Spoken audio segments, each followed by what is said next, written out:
Hello everyone, আসসালামু আলাইকুম। তো সবাই কেমন আছেন? আশা করছি সব ভালো আছেন। নতুন একটা ব্লগে সবাইকে ওয়েলকাম।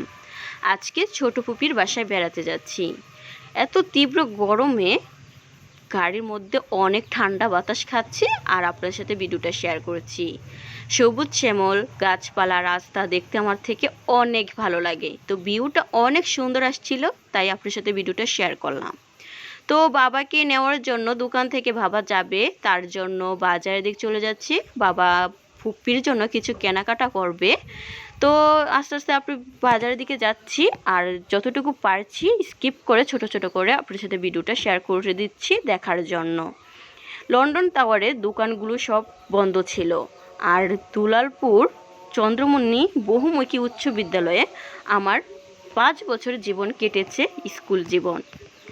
স্কুল জীবনের মতো কলেজ জীবন এতটা ভালো ছিল না। স্কুল জীবনে বন্ধু বান্ধব এত ফিরমেন্ট ছিল, কলেজ জীবনে এতটা ছিল না। স্কুল জীবনের কথা মনে হলে অনেক কষ্ট লাগে। তো কথা বলতে বলতে সামনের দিকে এগিয়ে যাচ্ছি। আমার ছোট ফুপি ঢাকা থাকে। ছোট ছেলে মেয়েরা লেখাপড়া করে ঢাকা থেকেই। তো ফুপি ঈদ করার জন্য দেশে এসেছে। তার জন্য ফুপি বলছে যে আমি দেশে এসেছি, তোরা আমাকে দেখার জন্য আস। তো অনেক দিন যাবৎ ফুপি বলছে যাওয়ার জন্য, কিন্তু যাওয়া হয় না। তীব্র গরমে বের হতে ইচ্ছে করে না। তো ফুপি চলে যাবে, যাওয়ার শেষ পর্যায়ে চলে এসেছে। তার জন্য বলি আজকে দেখে আসি ফুপ্পিকে গিয়ে। তো ফুপ্পিকে দেখতে দেখতে আপনার সাথে ভিডিওটা শেয়ার করছি। আশা করছি আপনাদের কাছে ভালো লাগবে। যদি ভালো লেগে থাকে অবশ্যই লাইক কমেন্ট শেয়ার দিয়ে আমার পাশে থাকবেন। আমার ফুপ্পির বাসা কাশীপুর, দুলালপুর কাশীপুর। তো দুলালপুর কাশীপুরের দিক এগিয়ে যাচ্ছি আর সবুজ শ্যামলে ভিডিওটা শেয়ার করেছি।